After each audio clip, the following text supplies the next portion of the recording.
नमस्कार, आज की बात में आपका स्वागत है।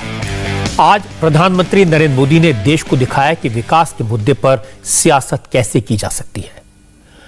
आज मोदी ने उत्तर प्रदेश में पूर्वांचल एक्सप्रेसवे का उद्घाटन किया। एक्सप्रेसवे उत्तर प्रदेश में विकास के नए रास्ते खोलने के साथ साथ वॉर सिचुएशन में एयरफोर्स के काम कैसे आ सकता है, यह देश को दिखाया। एक्सप्रेसवे पर बनी इमरजेंसी एयर स्ट्रिप पर फाइटर जेट्स ने टचडाउन किया। एयरफोर्स के सुपर हरकुलिस विमान ने लैंडिंग की और आज एक्सप्रेसवे से ही प्रधानमंत्री नरेंद्र मोदी ने यूपी के चुनाव के लिए बीजेपी के कैंपेन का टेक ऑफ भी करवा दिया। हालांकि समाजवादी पार्टी दावा करेगी कि पूर्वांचल एक्सप्रेसवे बनाने का प्लान तो अखिलेश यादव की सरकार में बना। अब योगी आदित्यनाथ इसका क्रेडिट कैसे ले सकते हैं? वो कहेंगे कि आगरा लखनऊ एक्सप्रेसवे पर फाइटर जेट की लैंडिंग तो उनकी सरकार के वक्त भी हुई थी। आज पूर्वांचल एक्सप्रेसवे पर एयर शो हो गया तो इसमें नई बात क्या है? कांग्रेस के नेता कह सकते हैं कि बाड़मेर में भी हाईवे पर इमरजेंसी एयर स्ट्रिप बनी थी, अब यूपी में बन गई तो कौन सी नई बात है? बीएसपी के नेता कहेंगे कि यूपी में एक्सप्रेसवे बनाने की शुरुआत तो मायावती का आइडिया थी। बीजेपी सरकार ने एक्सप्रेसवे बना दिया तो कौन सी बड़ी बात हो गई?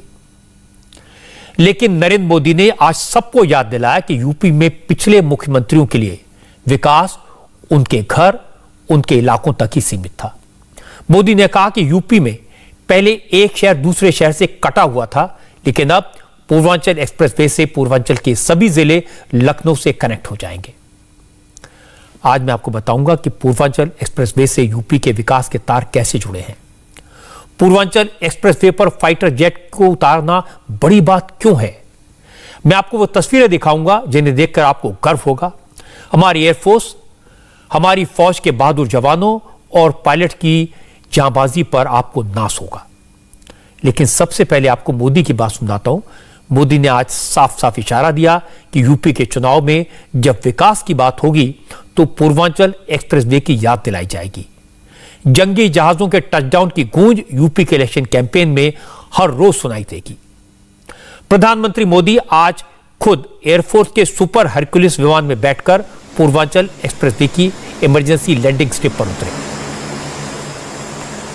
यह पहला मौका है जब देश के प्रधानमंत्री ने इमरजेंसी एयर स्ट्रिप पर एयरफोर्स की विमान के जरिए लैंडिंग की हो। मोदी ने विमान से उतरकर एक्सप्रेसवे का मुआयना किया। इसके बाद उस जगह पहुंचे जहां से एक्सप्रेसवे का औपचारिक उद्घाटन करना था। जब प्रधानमंत्री का एयरक्राफ्ट पूर्वांचल एक्सप्रेसवे पर लैंड हुआ, उस वक्त लाखों लोग वहां मौजूद थे। इस एक्सप्रेसवे के बनने से अब दिल्ली से यूपी के किसी भी कोने में 10 घंटे के भीतर पहुंचा जा सकता है। 341 किलोमीटर लंबा यह एक्सप्रेसवे पूर्वांचल के 9 जिलों को लखनऊ से जोड़ता है। इसी एक्सप्रेसवे पर इमरजेंसी सिचुएशन के लिए 3.2 किलोमीटर लंबी एक एयर स्ट्रिप बनाई गई है। 22,000 करोड़ रुपए की लागत से बने पूर्वांचल एक्सप्रेसवे के फंक्शनल होने से पूर्वी उत्तर प्रदेश के साथ साथ बिहार के लोगों को भी फायदा होगा। एक्सप्रेसवे के उद्घाटन के मौके पर नरेंद्र मोदी ने योगी आदित्यनाथ की जमकर तारीफ की। मोदी ने कहा, इतने बड़े काम को पूरी ईमानदारी के साथ, इतने परफेक्शन के साथ और तय वक्त पर पूरा करना कोई हंसी खेल नहीं है। मोदी ने कहा, उन्होंने जब 3 साल पहले पूर्वांचल एक्सप्रेसवे का शिलान्यास किया था तब सोचा भी नहीं था वो इसी एक्सप्रेसवे पर आर्मी के प्लेन से उतरेंगे।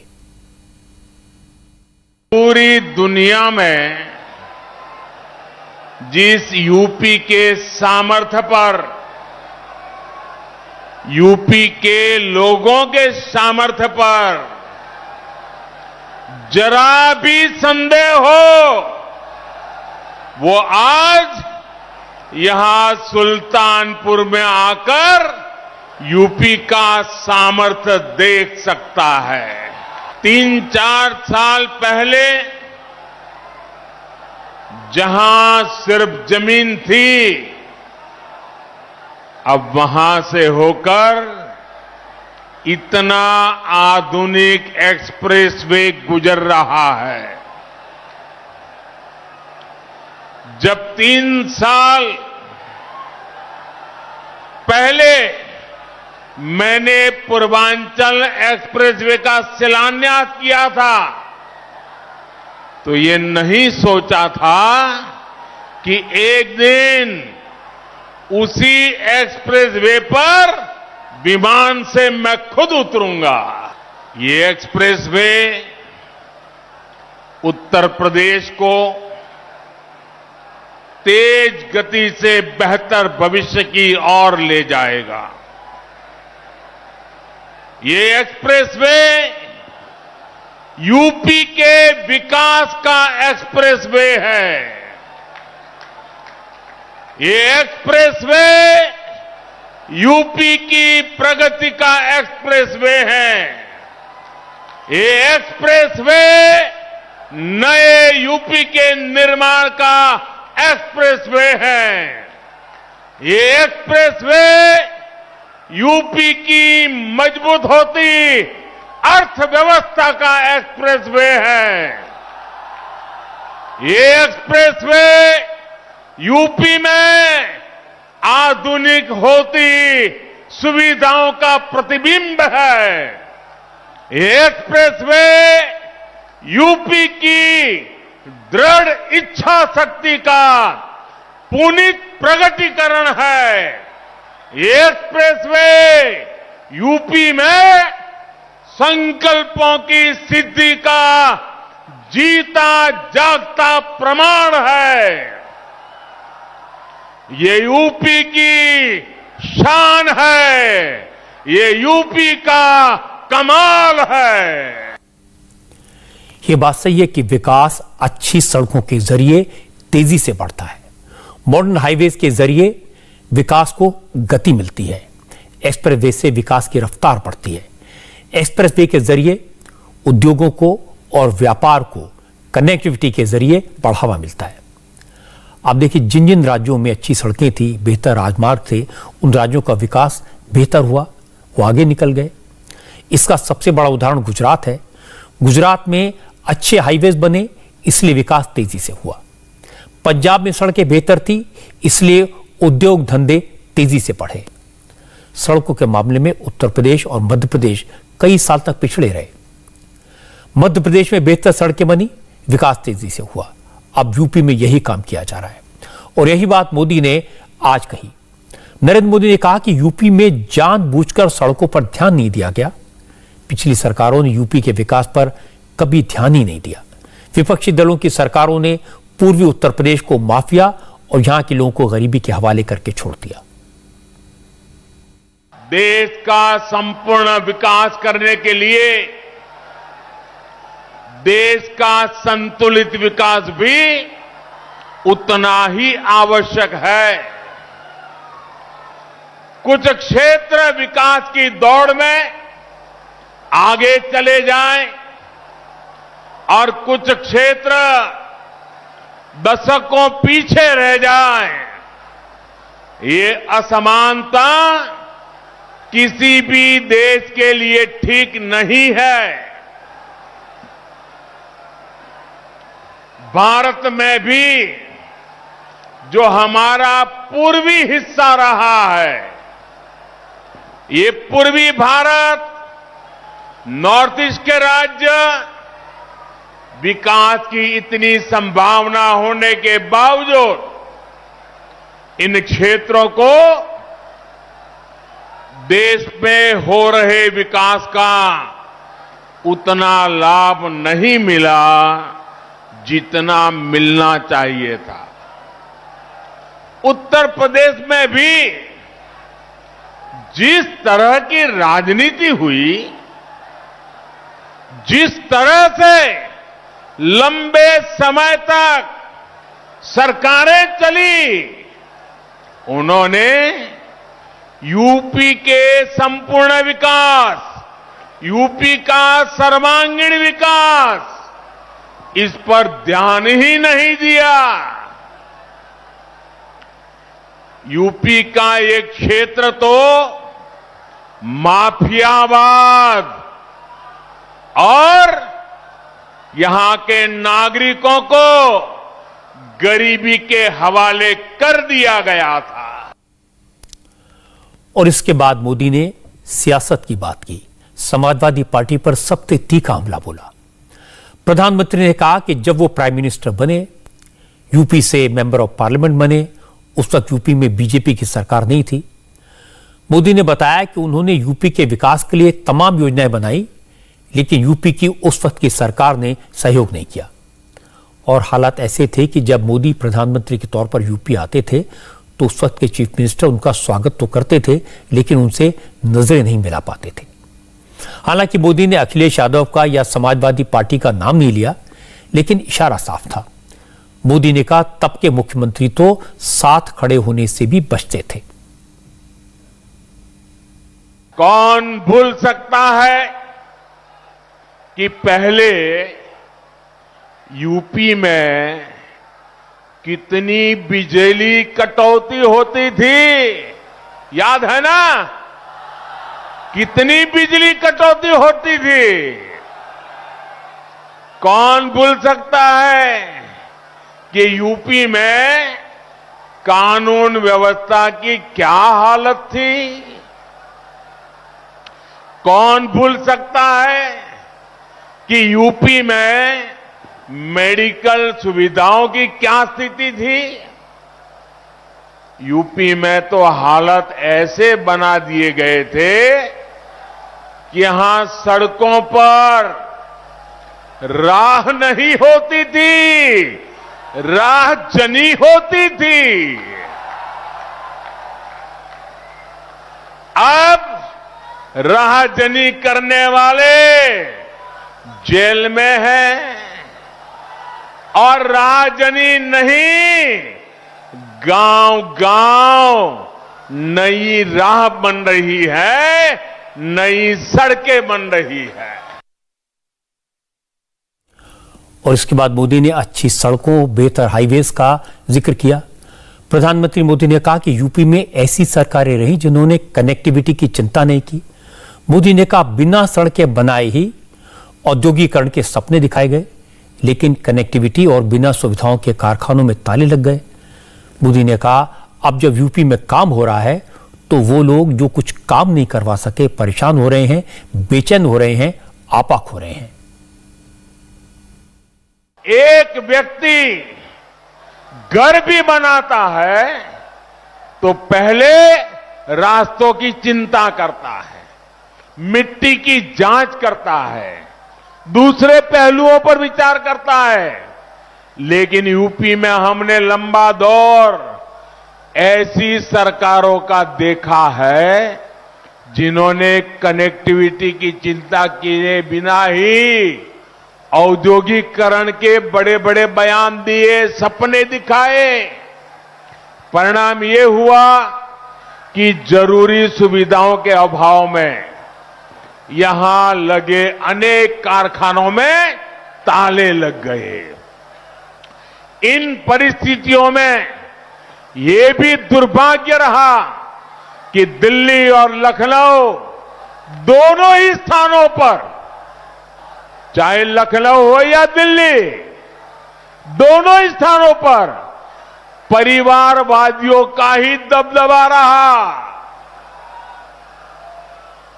सालों साल तक परिवारवादियों की यही पार्टनरशिप यूपी की आकांक्षाओं को कुचलती रही, बर्बाद करती रही। डबल इंजन की सरकार के जब ऐसे डबल लाभ मिलते हैं तो उन लोगों का मैं देख रहा हूं आपा खो रहे हैं, क्या क्या बोले जा रहे हैं।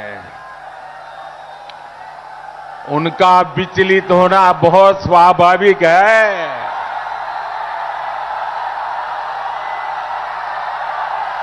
जो अपने समय में असफल रहे वो योगी जी की सफलता भी नहीं देख पा रहे हैं।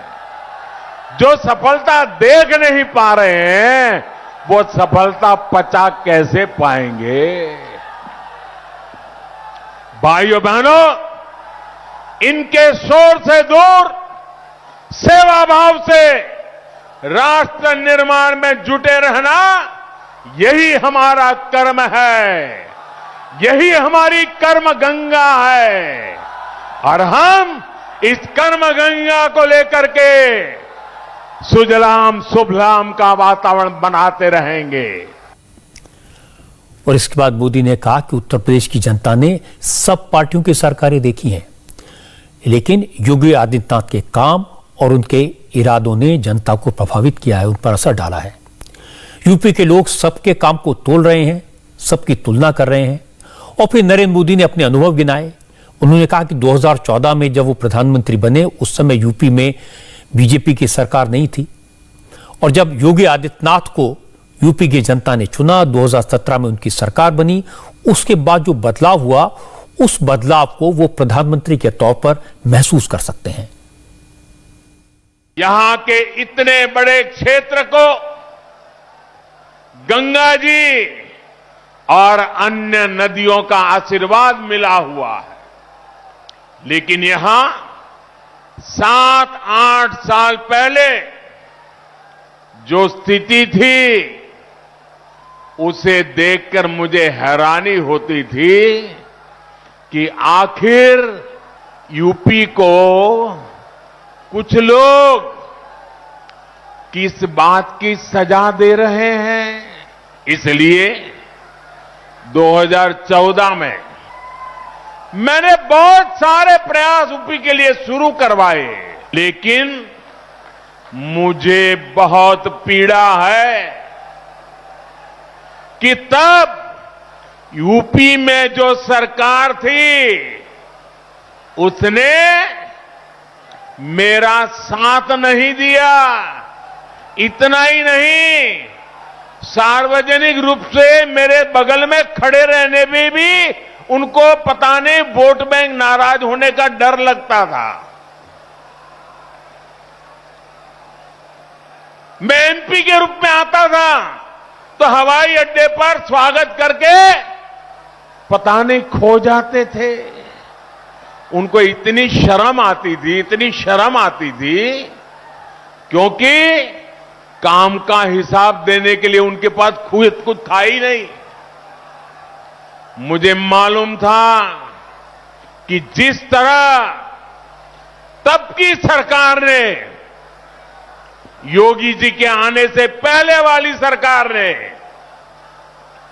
यूपी के लोगों के साथ नाइंसाफी की, जिस तरह उन सरकारों ने विकास में भेदभाव किया, जिस तरह सिर्फ अपने परिवार का हित साधा, यूपी के लोग ऐसा करने वालों को हमेशा के लिए यूपी के विकास के रास्ते से हटा देंगे।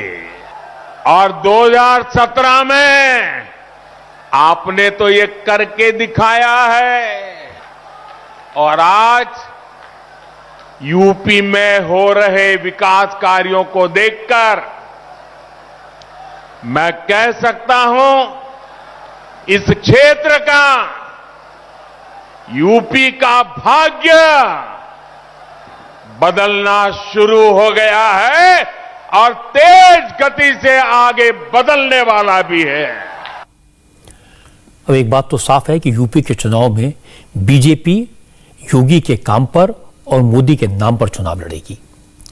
यूपी के इलेक्शन में राम का नाम भी लेगी और विकास की बात भी होगी। इसका संकेत भी योगी आदित्यनाथ ने आज दे दिया। उन्होंने मंच पर जब नरेंद्र मोदी का स्वागत किया तो राम मंदिर का मॉडल प्रधानमंत्री को गिफ्ट किया। जब मंच से मोदी के स्वागत में भाषण दिया तो उसका समापन जय श्री राम के नारे से किया। हालांकि मोदी ने अपना फोकस विकास पर रखा, इंफ्रास्ट्रक्चर की बात की, गरीबों को मुफ्त राशन, मुफ्त दवा और मुफ्त वैक्सीन की बात की, सेना के मॉडर्नाइजेशन और देश की सुरक्षा की बात की। इसीलिए मोदी ने कहा सिर्फ विकास नहीं, देश की सुरक्षा भी जरूरी है, सेना की मजबूती भी जरूरी है। मोदी ने इल्जाम लगाया कि विरोधी दलों की सरकारों ने न तो इंफ्रास्ट्रक्चर तैयार किया, न देश की सिक्योरिटी की चिंता की, लेकिन उनकी सरकार दोनों मोर्चों पर तेजी से काम में लगी है और यह काम जनता को दिखाई दे रहा है। जितनी जरूरी देश की समृद्धि है, उतनी ही आवश्यक देश की सुरक्षा भी है। अब इमरजेंसी की स्थिति में पूर्वांचल एक्सप्रेसवे हमारी वायुसेना के लिए एक और ताकत बन गया है। पूर्वांचल एक्सप्रेसवे पर हमारे फाइटर प्लेन अपनी लैंडिंग करेंगे। इन विमानों की गर्जना उन लोगों के लिए भी होगी जिन्होंने देश में डिफेंस इंफ्रास्ट्रक्चर को दशकों तक नजरअंदाज किया। जिस वक्त नरेंद्र मोदी एयरफोर्स की ताकत का जिक्र कर रहे थे, उस वक्त पूर्वांचल एक्सप्रेस वे के किनारे पड़ने वाले 9 जिलों के कम से कम 4 लाख लोग मौजूद थे। मोदी को सुनने और सड़क पर उतरते जंगी जहाजों को देखने के लिए बड़ी संख्या में लोग वहां पहुंचे थे और वो नजारा उन्हें दिखाई भी दिया। और जो नजारा उन्होंने देखा वो वाकई में अद्भुत था। देश के लिए गर्व करने वाली तस्वीरें थी। 45 मिनट तक एयर शो चला। मिराज 2000, जैगुआर, सुखोई और मिग-29 के साथ साथ एयरफोर्स के हरक्यूलिस जैसे ट्रांसपोर्ट एयरक्राफ्ट भी एक्सप्रेसवे की इमरजेंसी स्ट्रिप पर उतरे। 45 मिनट में एयरफोर्स की ताकत और तैयारी पूरी दुनिया ने देखी।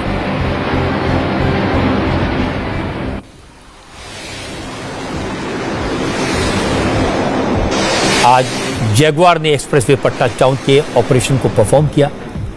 हमारे पास इस वक्त 120 जैगुआर प्लेन्स हैं। वैसे तो ये हल्के हमलों के लिए बनाए गए थे, लेकिन अब ऐसे जैगुआर हैं जो सुपरसोनिक हैं और टैक्टिकल न्यूक्लियर स्ट्राइक रोल को भी अंजाम दे सकते हैं। मैं आपको याद दिला दूं कि कुछ दिन पहले बाड़मेर हाईवे पर भी 3 किलोमीटर लंबी इमरजेंसी एयर स्ट्रिप डेवलप की गई थी। तब भी इंडियन फोर्स के कई विमान दिखाई दिए थे। हमारे फाइटर जेट सुखोई ने टचडाउन किया था। इसी तरह आज पूर्वांचल एक्सप्रेसवे पर भी सुखोई 30 MK1 नजर आया। यह ऐसा विमान है जो युद्ध के सिचुएशन में मल्टी रोल में एक्सपर्ट है। एयर टू एयर कॉम्बैट हो या फिर एरियल बॉम्बिंग या फिर इलेक्ट्रॉनिक वॉरफेयर के साथ दुश्मन के एयरबेस को नष्ट करना हो, इन सारे कामों के लिए हमारी वायुसेना सुखोई पर भरोसा करती है।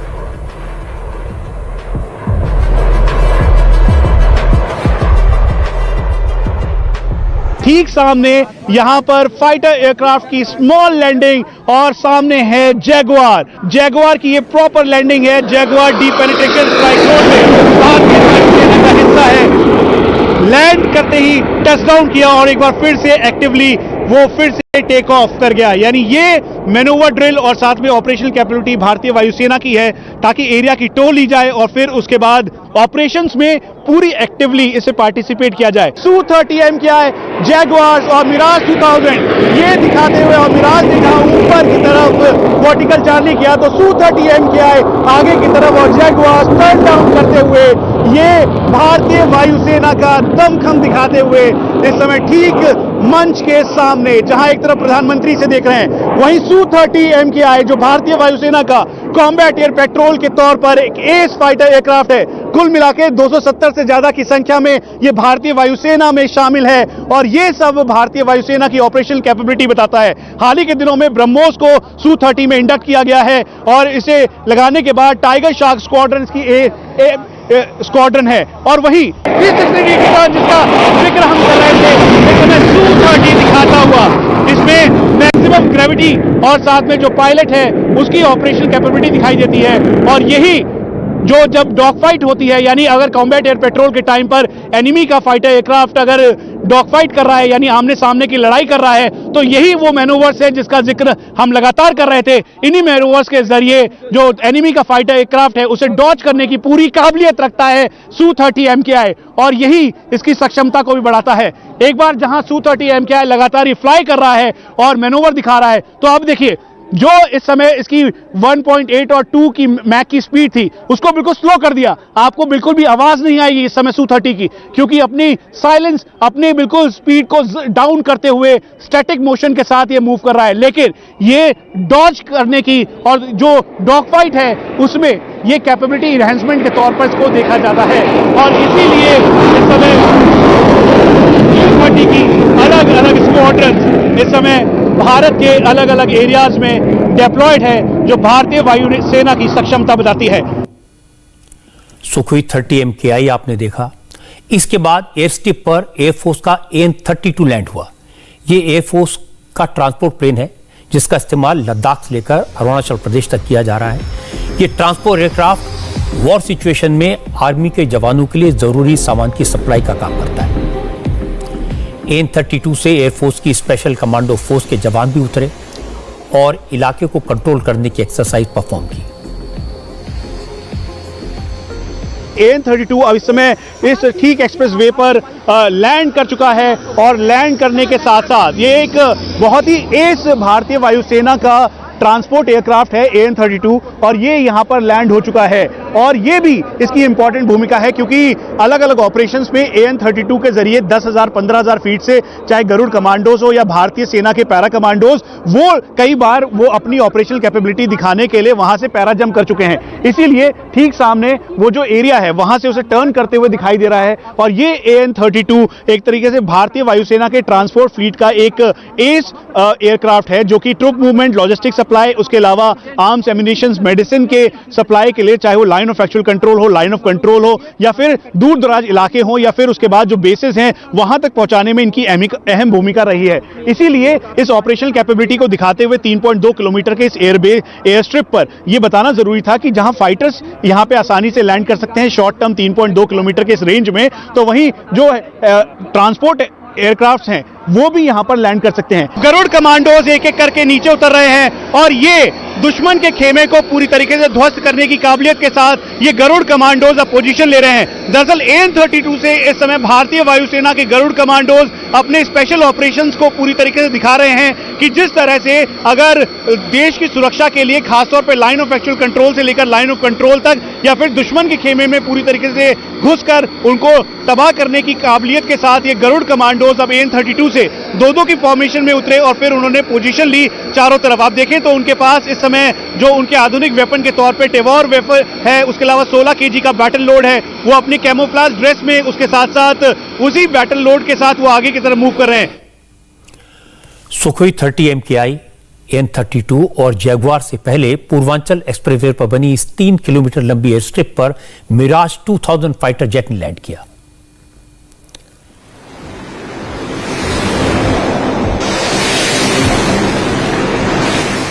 मिराज 2000 हमारी वायुसेना का सबसे भरोसेमंद फाइटर प्लेन है।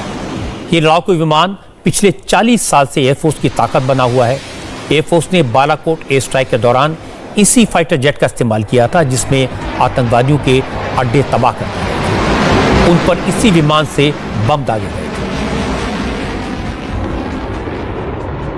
मिराज 2000 का जब भी जिक्र होगा तो उसके साथ साथ जो ऑपरेशनल कैपेबिलिटी को देखते हुए मिराज 2000 की भूमिका बालाकोट एयर स्ट्राइक में सबसे ज्यादा जरूरी थी क्योंकि उसी स्पाइस 2000 बॉम्ब के जरिए उसने बॉम्बिंग की। और आप एक बार फिर से देखें तो एयर स्ट्रिप पर, टामेक पर एक बार फिर से प्रधानमंत्री जिस मंच के सामने बैठे हैं ठीक उसी के सामने से अब यहां से वो क्रॉस करता हुआ दिखाई देगा।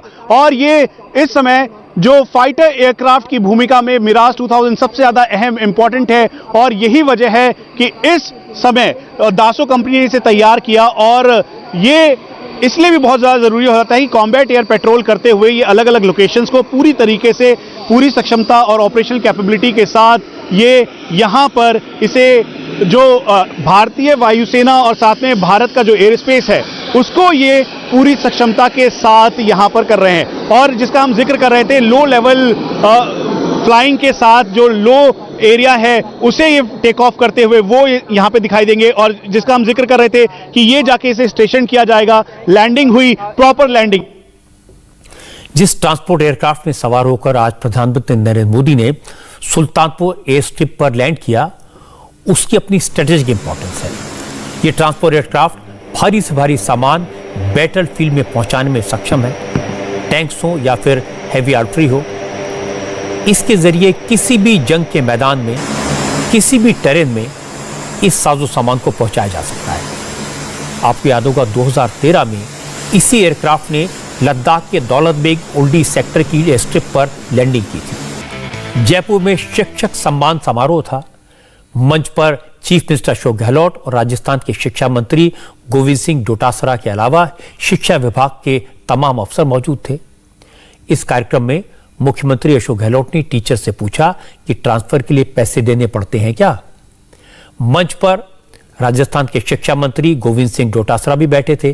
गहलोत ने तो हल्के फुल्के अंदाज में पूछा था, सोचा था लोग कहेंगे कि रिश्वत नहीं देनी पड़ती, अब जमाना बदल गया है। लेकिन अशोक गहलोत के सामने उस वक्त बड़ी अजीब स्थिति पैदा हो गई जब सामने बैठे टीचर्स ने कहा, हां रिश्वत देनी पड़ती है, ट्रांसफर के लिए पैसे खर्च करने पड़ते हैं। इसके बाद तो कुछ देर तो अशोक गहलोत को समझ नहीं आया कि कहें तो क्या कहें, करें तो क्या करें। गहलोत ने शिक्षा मंत्री डोटासरा की तरफ देखकर बात संभालने की कोशिश की, कहा कमाल की बात है, ट्रांसफर के लिए पैसे देने पड़ते हैं। खैर, अब ऐसी पॉलिसी बननी चाहिए जिससे ट्रांसपेरेंसी रहे। ट्रांसफर पॉलिसी ऐसी बन रहा है, किसी का हार्ट बननी नहीं हो। अभी क्या हो रहा है कि जिसकी जो चल गई है एमएलए के साथ में या एमपी के साथ में, दे दी और एमएलए साहब आके सब कपड़े फाड़ते हैं मंत्री जी के, और फिर हम सुनते हैं कि ये बात तो पैसे खिलाने पड़ते हैं। पता नहीं, आप बताओगे कि सही बात है कि मुझे नहीं मालूम है, पैसे देने पड़ते हैं क्या? कमाल है। तो बहुत ही दुखदायी बात है कि टीचर्स पैसे देके ट्रांसफर करवाने के लिए वो लालच रहे कि उसको, मैं समझता हूँ कि कोई ऐसी पॉलिसी बन रहा है जिससे कि आपको ये कॉन्फिडेंस है कि मेरा नंबर तो 2 साल आपको मालूम पड़ जाना चाहिए, मेरी ट्रांसफर होगी तो 2 साल लगेंगे। अब जो कुछ हुआ पब्लिक के सामने, उससे गोविंद सिंह डोटासरा असहज हो गए। ट्रांसफर में पैसे की बात का सीधा मतलब है मंत्री पर उंगली उठना। चीफ मिनिस्टर के सवाल पर पब्लिक के बीच भरी सभा में टीचर्स ने जवाब दिया, इसलिए सियासी इल्जाम का बहाना भी नहीं चल सकता था। डोटासरा को लगा कि बात बिगड़ गई, इसलिए जैसे गहलोत का भाषण खत्म हुआ तो डोटासरा अपनी सीट से उठे और खुद ही सफाई दी। सफाई में यह बताया कि मुख्यमंत्री ने जो सवाल पूछा उसका मतलब क्या था, मुख्यमंत्री की मंशा क्या थी। साहब ने एक बात छेड़ी है तो मैं निवेदन करना चाहता हूं। मेरे शिक्षा मंत्री रहते हुए अगर मेरे यहाँ पर स्टाफ में अगर एक चाय पीने का भी कोई बता दे तो मुझे बता देना। निश्चित रूप से माननीय मुख्यमंत्री जी का जो इशारा था कि कहीं न कहीं जेब कट जाती है, वो मेरे नेतृत्व में, मुख्यमंत्री जी के नेतृत्व में शिक्षकों के ट्रांसफर की नीति लागू करके उसको बिल्कुल खत्म किया जाएगा। बात यहां खत्म नहीं हुई। इसके बाद जो डोटासरा ने भाषण दिया तो भी उनके दिमाग में सिर्फ मुख्यमंत्री के सवाल और टीचर्स का जवाब घूम रहा था। तो पूरे भाषण के दौरान शिक्षा मंत्री महोदय यही साबित करने में लगे रहे कि उनके डिपार्टमेंट में करप्शन नहीं है, चाहे ट्रांसफर की बात हो या फिर टीचर्स के अपॉइंटमेंट की बात, बिल्कुल ट्रांसपेरेंट तरीके से सारा काम होता है। आज लगभग 1101 के लगभग हमारे पुरस्कृत शिक्षक हैं। ये माननीय मुख्यमंत्री जी 50-60 के लगभग होते थे, लेकिन आपने एक दिन मुझे सीएमओ में बुला करके ये कहा था कि हम कैसे इन शिक्षकों को और ज्यादा इनकी समस्याओं का समाधान कर सकते हैं, इनको कैसे हम सम्मान दे सकते हैं। उस दिशा में आप लोग आगे बढ़िए और आपका आदेश हुआ और हमने एक योजना बनाई विभाग ने और बना करके इन सबसे आवेदन मांगे, ऑनलाइन आवेदन मांगे और एक क्राइटेरिया रखते हुए न तेरा न मेरा, ये तमाम जितने भी 1101 शिक्षक जो पुरस्कृत हुए हैं, चयन हुआ जिनका, इनमें एक की भी किसी की भी सिफारिश नहीं है मुख्यमंत्री महोदय। ये टोटल ऑनलाइन आवेदन दिया, जिसका जो हक बनता था उसको मिला है। मैं ईमानदारी के साथ में कह सकता हूं कि मैंने शिक्षा मंत्री होते हुए भी एक भी टीचर के लिए कोई अभिशंसा नहीं की कि कौन शिक्षक पुरस्कृत होना चाहिए, कौन नहीं होना चाहिए। आज तो टीचर्स की बात है, लेकिन पिछले 2 महीने से गोविंद सिंह डोटासरा सबसे ज्यादा चर्चा में रहे, और चर्चा में क्या, विवादों में रहे हैं। 2 दिन पहले उन पर अपने समधी को अपने ही मंत्रालय में सलाहकार नियुक्त करने की कोशिश करने का इल्जाम लगा। उससे पहले गोविंद सिंह डोटासरा पर राजस्थान प्रशासन सर्विस की परीक्षा में अपने बच्चों के लिए प्रभाव का इस्तेमाल करने का इल्जाम लगा। फिर डोटासरा पर अपनी बहू की पोस्टिंग अपने इलाके में कराने का इल्जाम लगा। लेकिन ये सब इल्जाम थे। आज जो हुआ वो सबसे ज्यादा एम्बैरेसिंग था, क्योंकि आज जो हुआ वो सबके सामने हुआ, खुलेआम हुआ। मुख्यमंत्री ने सवाल पूछा और टीचर्स ने कह दिया कि उन्हें पैसे देने पड़ते हैं। अब इससे ज्यादा एम्बैरेसिंग और क्या हो सकता है। वैसे अब से थोड़ी देर पहले जयपुर से राजस्थान के लोगों के लिए एक अच्छी खबर आई है। चीफ मिनिस्टर अशोक गहलोत ने राजस्थान में पेट्रोल और डीजल पर वैट घटा दिया है। आज आधी रात से राजस्थान में पेट्रोल 4 रुपए और डीजल 5 रुपए सस्ता हो जाएगा।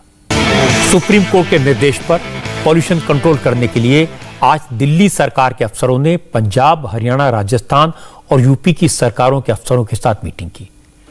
इस मीटिंग में दिल्ली सरकार ने कह दिया वो तो अपनी तरफ से सारी कोशिश कर रही है, अब जो करना है वो दूसरे राज्यों को करना है।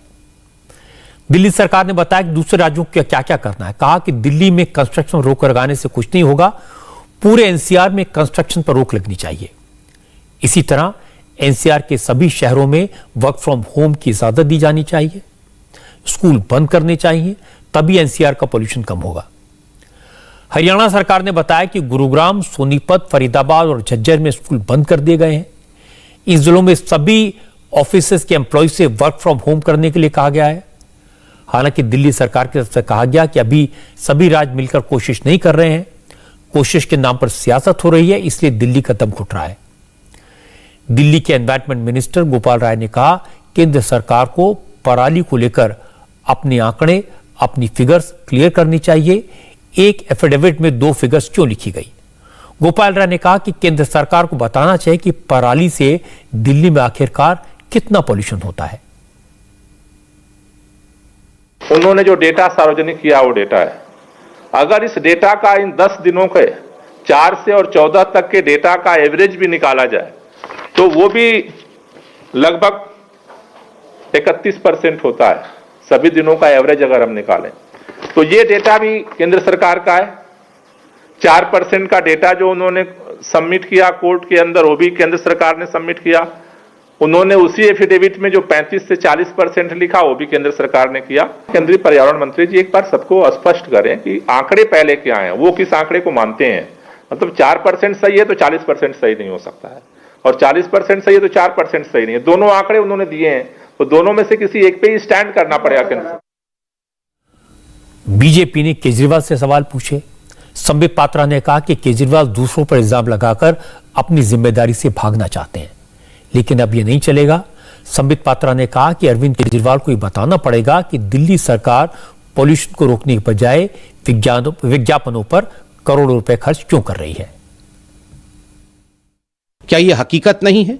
आरटीआई के माध्यम से यह उत्तर मिला है कि लगभग 40,000 रुपीस, 40,000 रुपए मात्र आपने कैप्सूल, जो बायोडिग्रेडेबल कैप्सूल है पराली के लिए, उस पर खर्च किए हैं, किंतु एडवर्टाइजमेंट पे 15 करोड़ 84 लाख रुपए खर्च किए हैं। 40,000 का कैप्सूल और 16 करोड़ रुपए के advertisement, 1439 crore rupees environment cess के रूप में इकट्ठा किया था आम आदमी पार्टी की सरकार ने। इसका खर्चा कैसा हुआ, इसका हिसाब भी अरविंद केजरीवाल जी को देना चाहिए। स्मॉग टावर, आप अखबार खोलिए तो वहां स्मॉग टावर के विषय में, टीवी खोलिए तो वहां हमने स्मॉग टावर लगा दिया। इन सारे विषय पे एडवर्टाइजमेंट कर रहे हैं, करोड़ों खर्च कर रहे हैं, मगर आपको जान के आश्चर्य होगा एक ही स्मॉग टावर लगाया जो आज पार्शियली फंक्शन है, वह भी अपने पैसे से नहीं, सीएसआर के पैसे से लगाया। डीटीसी के बसें और जो क्लस्टर बस हैं उनकी भी आज आयु 10 से 12 वर्ष की हो गई है। खुद इन बसेस के माध्यम से प्रदूषण फैल रहा है। इन विषयों पे जवाब कौन देगा? अरविंद केजरीवाल जी को ही जवाब देना पड़ेगा। दिल्ली की हवा में जहर है, सब लोगों को मिलकर इसके लिए काम करना है, लेकिन अभी तो इस बात पर ही विवाद चल रहा है कि ये पोल्यूशन फैलता क्यों है। उम्मीद है कि कम से कम जब राज्य मिलकर काम करेंगे तो कोई रास्ता निकलेगा। इंडिया टीवी हर वक्त हर जगह डाउनलोड करने के लिए सर्च करें India TV news Google play store या ऐप स्टोर पर।